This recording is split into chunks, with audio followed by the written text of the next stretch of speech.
How to get rich in Path of Exile? Well, that's a question we do ask ourselves all the time. There are so many guys out there telling you to do this, do that, get your headhunter on day 1, do this, make 100 exiles per hour easy. But the truth is, for the average player, that just won't be the case. If you're like me, having a full-time job, maybe having a kid as well, and a girlfriend that needs your attention all of the time, you might just be able to get like maybe 1 or 2 hours at most per day. Well, look no further, here's a couple of tips that might help you along the way. All of these methods that I will show you can be done on every new league, because they are all in the core game. If you find this guide helpful, don't forget to like this video and also consider subscribing to the channel for even more. So, let's start from the beginning. There isn't really much to earn from when you are doing the campaign, unless you figure out a way to exploit, for example, a new league mechanic before some streamer or YouTuber spoils the secret. When you're leveling up your characters, you can start to make some currency as soon as you hit an area with the monster level of 60 or above. You can see this if you press tab and check in the right corner of your screen. If you're not a new player, you might have guessed what I'm talking about. It's the Chaos Vendor recipe. PoE has a lot of vendor recipes that's useful, but the one we are going to use are the Chaos recipe. How this works is that you get yourself items for all of the character item slots. For example, you get a helm, boots, gloves, a body armor, 2 rings, 1 amulet, and a belt, and lastly a 2-handed weapon or a 1-hand and a shield. All of these items need to be rare and also between the item level of 60 and 74. Next, there are 2 different ways to go from here. Either you do identify all the items that you get and you can save them for later, and once you have all the slots required, you can sell them to the vendor and this will give you 1 Chaos Orb once you do so. The next one, and also the best one in my opinion, is to sell all of the items unidentified. This way will give you 2 Chaos Orbs instead. So it might be very exciting to identify your items early on, but the reason is why you do not want to identify your items is because the item you will find are most likely not going to have any good stats on them. The best way is to do a couple of chaos recipes and then go over to the trade website and just buy your items from there instead. This way you can guarantee getting the stats that you actually want, and you would be surprised on how many good items are put on the trade daily. This method is very good early on, as I mentioned, and it's perfect for you to get yourself your first tabula or just getting yourself the last resist that you need to get yourself capped. So, how do you do this the best way? As I mentioned, you can start once you get to an area where the monster level is level 60 or above, and you will get there by getting to the Harbor Bridge in Act 8. Once you get here, you can then start saving up all of your rare items that you will find, and you should always prioritize to pick up all of the accessories, because they are the most annoying ones to come by. Delve is also a really nice place that you can get your items. Usually the accessories, like the rings, amulets and the belts, as I mentioned before, are the most hard to come by. But with Delve, you can pretty easily target farm whatever you need. Do you need rings? Well, then you go for the ring icons. And there's also different kinds for armor and as well for weapons.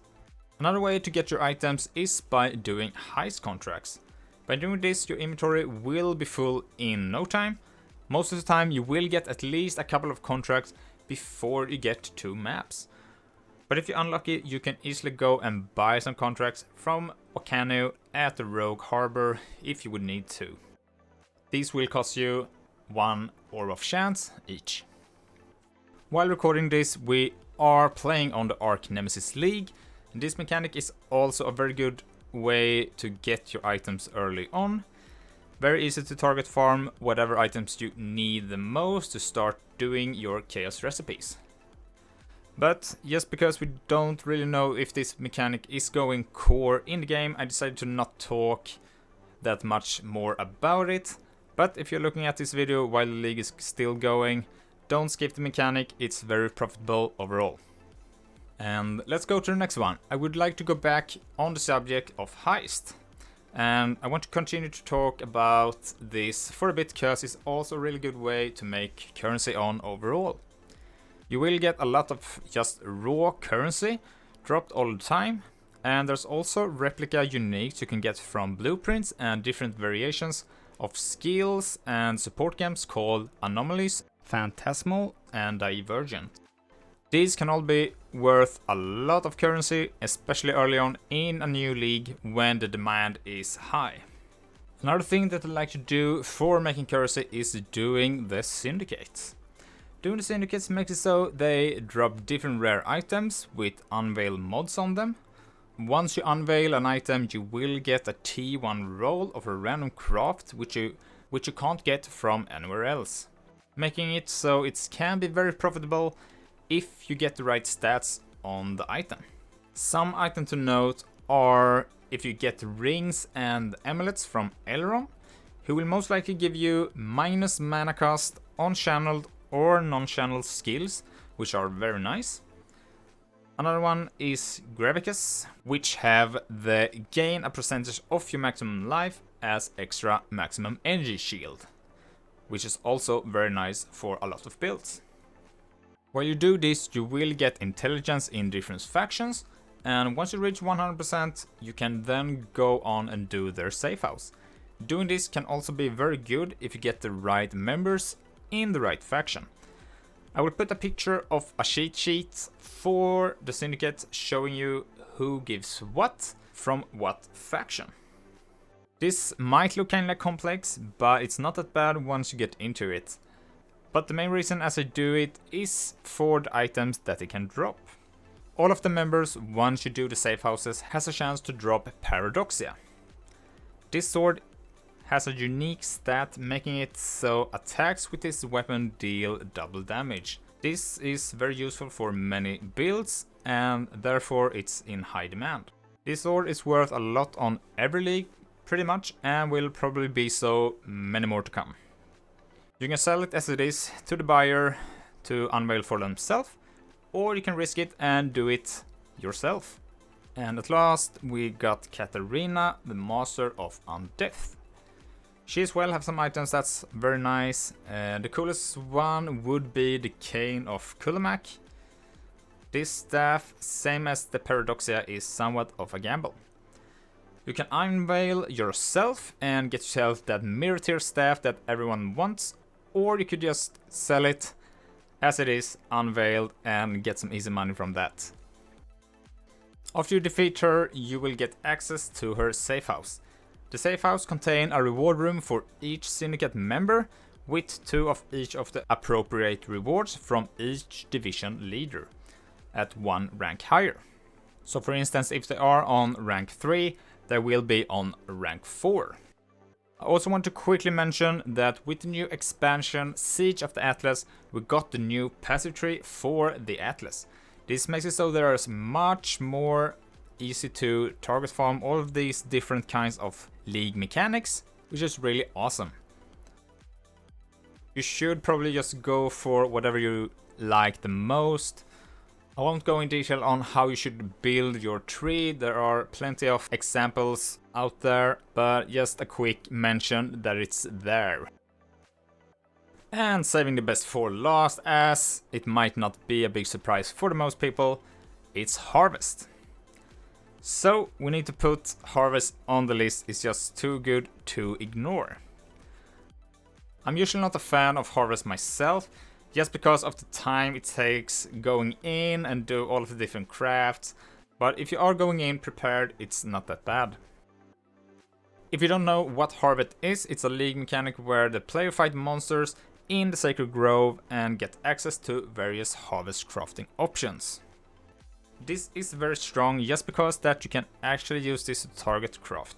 This subject we could talk for a whole day, what you should be focusing on crafting, but I want to make a couple of different suggestions that I usually do while doing my harvest crafts. The first thing on the list is crafting jewels. Mostly cobble ones, using mostly life or chaos craft on them. For instance, if you get a jewel with life and any damage multiplier, this will be worth a lot of currency. Let's say you get life, you get chaos damage, and also a chaos damage multiplier. Now you have a jewel that's worth at least a couple of exalts. This way it's just nice to have a couple of jewels laying around that you could craft them while finding a harvest. Another one is abyss jewels, or mainly the ghastly ones. They are very good to craft life and physical, and also speed on. These are used for pretty much all the minion builds out there and are always in great demand. Cluster jewels are also a good way to craft on. Just make sure you have a max of 8 passives for the large one and a 4 or a 5 passive points for a medium one before you actually start crafting on them. Another item is different kinds of influence rings while doing a caster craft on it. This will most of the time give you a curse on hit while doing so. Getting that and maybe a life roll and some resist can give you a lot of currency for it. I could go on for ages, but here's just a couple of tips for you to get started on. Knowing what to go for is just a part of the experience playing Path of Exile, and the more you play, the more you will know what items are in demand. If you would like to know more of what's the current meta is, go check out on PoE Ninja and then go to the build selection. Here we can see what the most people are playing, and no shock here, it's the Necromancer. Let's go and check one out, and here you can see that here you can easily see what clusters they are using and also what jewels they got. Here is pretty much every stats that all the summoners want for their jewels, making it in great demand. To take part of what tags to use on the harvest, you can go to PoeDB and look up what items you want to craft on. So let's take the Necromancer ones for example, and here you can easily see what crafts you can do to get a higher chance of obtaining the stat that you are after. So for instance, here we can see life, obviously, and here's another one for additional physical damage, and also here for attack and cast speed, which is really useful. If you don't have that much knowledge of what items to keep, then I would suggest also go and download the Awakended PoE Trade. This is a third-party trading app that keeps a record on the trade website, so you can easily check out while in game and get an easier understanding if it's worth anything or not. Keep in mind though that it's not always accurate, but it's just an awesome way to check your stuff up before deciding what to do with your items. For instance, if you do have an item and you get with really nice rolls and you also get an open suffix, then you have a spot for crafting additional resistance. Using the Awakended PoE Trade does not really calculate that, so it can usually be worth a lot more than it shows, but you can at least see if your item is worth, for instance, 1 chaos or 1 exalt, then you can go and check it out more. Okay, this video went from beginner to expert mode, so I will stop here before it goes even further. But some of these tips are just too good not to include in this guide. I will put all of the links to all of the different sites if you would like to go and check them out. And the last and final tip that I have for making currency is do things all the time. Don't just stand AFK in your hideout and then complain on not getting any good drops. That might be self-explained for some, but it's more common than you think. If you like this video, don't forget to press that like button and also consider subscribing to the channel. It do help out a lot. I hope you learned something from all of this, and if you like to share at the comments below what your favorite method are for get some currency, that would be awesome. And with that said, I'll see you in the next one. Bye!